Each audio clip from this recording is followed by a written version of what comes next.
Toi, tu fais un gros combat contre la pédophilie et les pédocriminels. Donc, tu as la gentillesse de recevoir un de mes auteurs, Gilbert Abbas. Tout à fait. Je te remercie. Excellente interview avec Serge Garde aussi. Oui. Je recommande particulièrement si vous ne l'avez pas vu. Bon, on en a parlé sur Enquête et Débat. On a même mis des extraits avec ton autorisation sur l'ordre des médecins où ils balancent à fond. Pourquoi ce combat? Parce que je trouve ça, mais j'ai pas de mots assez forts pour exprimer mon dégoût de ce qui se passe quand on découvre, en fait, quand on va dans le fond du sujet. C'est un sujet que je connaissais déjà. Et j'avoue que la rencontre avec tous ces gens qui sont très impliqués dans ce combat, ça m'a complètement bouleversé d'apprendre ce qui se passe. Et on est face quand même à des gens qui sont, pour moi, encore plus démunis que les autres, des enfants, ce sont des innocents, je veux dire des supras-innocents qui ne peuvent même pas se défendre. Et donc, ça m'a tellement retourné cette affaire depuis longtemps, hein. Et puis plus ça va, plus je découvre des choses. Je veux dire, je dois dire, même l'émission la plus éprouvante que j'ai eu à faire, c'était celle avec Ami Lisa, où les grands-parents, pendant 5 heures, nous expliquent leur affaire, qui est atroce, qui est absolument atroce, hein. Et donc, je suis vraiment tellement bouleversé d'apprendre, parce qu'on parle de lutte contre les réseaux pédocriminels, mais il faut bien préciser qu'il ne s'agit pas seulement, ce qui est déjà grave, de sexualité, mais ça va plus loin, il y a des meurtres, il y a des tortures, il y a des enlèvements, etc. Enfin, on tombe dans un milieu... Des ventes d'enfants. Des ventes d'enfants, voilà, on tombe, c'est vraiment de la très haute criminalité. Et aussi, c'est pareil, c'est un sujet où on constate qu'on nous traite à chaque fois de conspirationnistes, on ne peut pas en parler, comme si ça n'existait pas, parce que c'est un ultra tabou. Alors là, c'est encore pire que sur Israël, on ne peut absolument pas en parler, aucun média n'en parle, jamais. Alors, la seule, c'est Élise Lucet qui avait fait un reportage une fois. Il faut lui rendre hommage. Mais il faut savoir que tu sais qu'elle refuse d'en parler. Ah bon? Jusqu'à aujourd'hui. Elle a dû recevoir des menaces. Je trouve ça étrange, c'est le seul sujet sur lequel on ne peut pas l'interroger, elle a dit je refuse de parler de ce reportage. D'accord. Donc je trouve ça assez énorme. Donc je pense que c'est très important qu'il y ait une prise de conscience, et elle commence à venir, je le sens, parce que je vois de plus en plus de gens, même maintenant, dans les manifestations, où il y a des banderoles pour lutter contre ces réseaux, en tout cas en commençant par les dénoncer violemment. Et les affaires qui sont sorties, le Choral, Patrice Allègre, etc., Toro Bravo et j'en sors, toutes les affaires commencent à ressortir, donc c'est important que les gens puissent se rendre compte de ce qui se passe, parce que visiblement c'est quelque chose qui était assez ancré quand même chez les élites, puisque on pourra remonter à Gilles de Rais, etc. Mais c'est pire que ça. Dans le livre noir de la gauche que tu pourras lire un jour, il y a toutes les preuves que la gauche faisait l'apologie de la pédophilie dans les années 70. Et ça ne m'étonne pas. Libération titrait Libération, la libération des... Justement, Libération titrait pour la libération des pédophiles. Oui. Il y a ces pétitions qui ont circulé dans le monde des libérations, qui étaient les mêmes médias, d'ailleurs c'est marrant, qui ont fait connaître Forisson. Intéressant.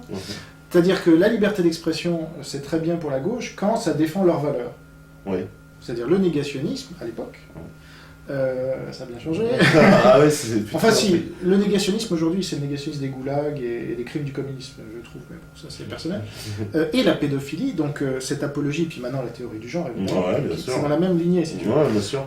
Donc voilà, ils ont fait la promotion active de la pédophilie dans les années 80. Personne ne le sait aujourd'hui, notamment les militants. Oui, c'est très peu connu. C'est très Serge Garde, connu. par exemple, de l'Humanité. Ouais.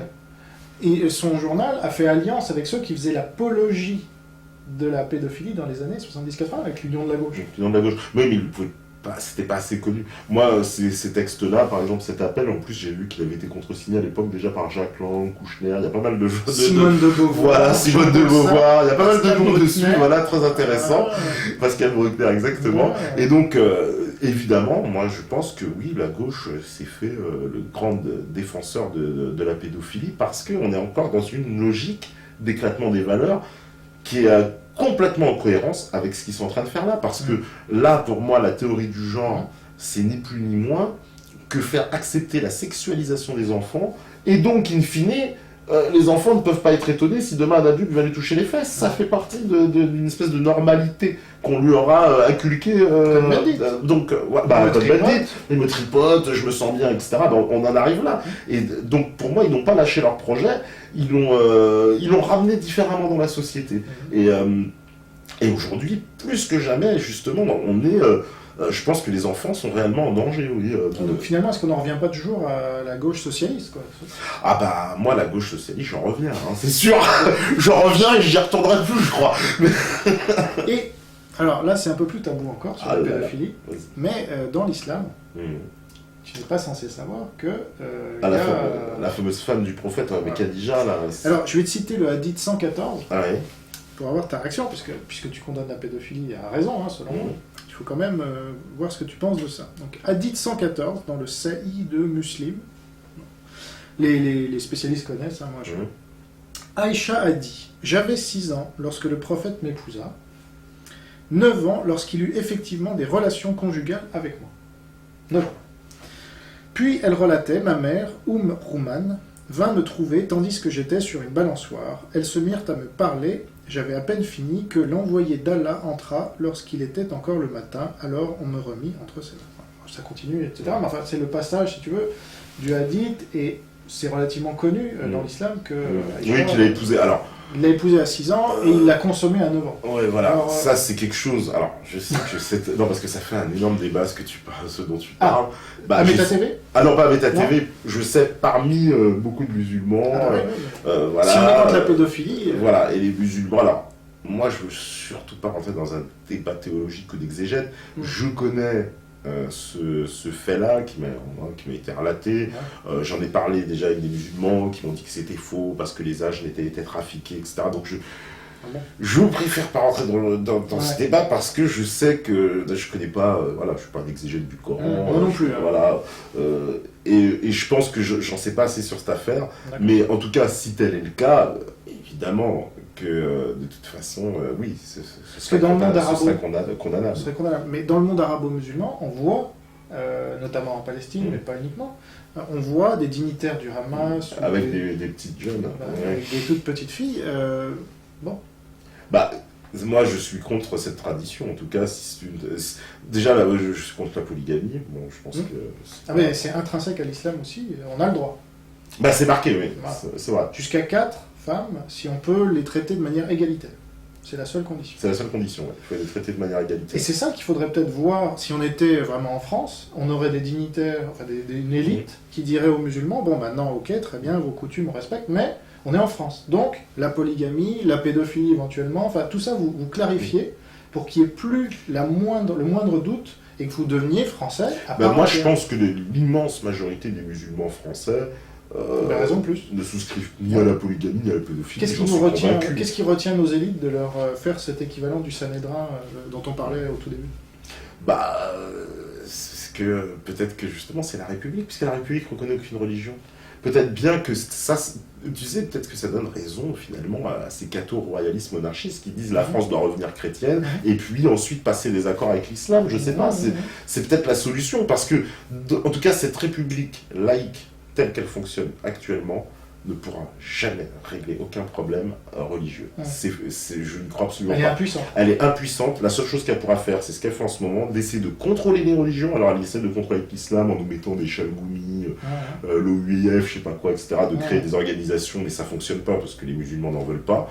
Et de l'autre côté, ils essayent de détruire les catholiques en les faisant passer pour des intégristes horribles, fascistes, qui veulent de toute façon un monde ringard, de revenir au monde du XVIIIe siècle. Mais l'État ne réglera jamais rien. Jamais rien. Ils ont la trouille, non ? Il y a la trouille, certainement. Et puis en plus, je trouve que le point de départ, de toute façon, puisque comme Payon nous l'explique, c'est une religion, l'État, il n'est pas neutre, il vient avec sa religion. Puisqu'il nous explique que la religion, c'est la laïcité. Ça ne pourra jamais fonctionner, jamais. Alors, juste pour finir sur la pédophilie, l'islam et tout ça, parce que je vois que tu adores ce sujet, est-ce que c'est un hasard selon toi ? On a vu circuler, là, je crois, notamment sur Panamza, une photo de Jack Lang, Pierre Berger et Frédéric Mitterrand à l'Institut du monde arabe, qui avait carte blanche pour parler, alors j'ai noté le sujet, d'une exposition sur le Maroc. Tiens donc, est-ce que c'est un hasard selon toi que L'Institut du monde arabe, soit dirigé actuellement par Jacques Lang, était dirigé par Dominique Baudy. Baudy. Oui, je connais. Je sais pas, moi je pose la question. Je pose la question justement, comment se fait-il que ce genre de personnalité, avec les idées qu'ils ont... L'Institut du monde arabe, je sais pas si... L'Institut du monde arabe, voilà. Le Maroc. Voilà, d'ailleurs, L'islam et la Dominique Baudy, qui était le pédophilie. patron d'Ouria Moutelja, il faut le préciser aussi. Ah oui, c'est moi qui l'avais révélé. Voilà, ah bah, Donc, aujourd'hui c'est le pire, c'est ça alors oui. Bah, le pire, hein, ça veut tout dire, tout est dans le nom. Elle est plus invitée, Ouria Moutelja, c'est marrant ça. Ah bah non, on la voit plus. Il y avait que Tadé. Elle est peut-être allée un peu trop loin.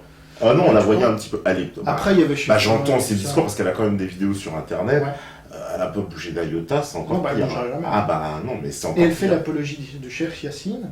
Bien sûr. Voilà. Elle fait l'apologie de Cheikh Yassine. Elle fait le. Alors elle. Je veux dire, heureusement qu'on lui donne pas trop la parole parce qu'il y a de l'anti-France. Alors là, c'est peut-être pour ça qu'on lui donnait la parole avant. je pense qu'on lui donnait la parole exactement pour représenter cet anti-France, mais qu'elle va tellement loin, je crois qu'elle se prend à cœur dans son rôle, que ça en devient très insultant. Et là, je pense qu'elle est quasiment immaîtrisable, parce que j'ai vu des vidéos dernièrement d'elle, elle n'a pas changé, non, elle a bien empiré. D'ailleurs, on lui donne peut-être trop d'importance en en parlant. Peut-être, certainement. Changeons de sujet. Alors,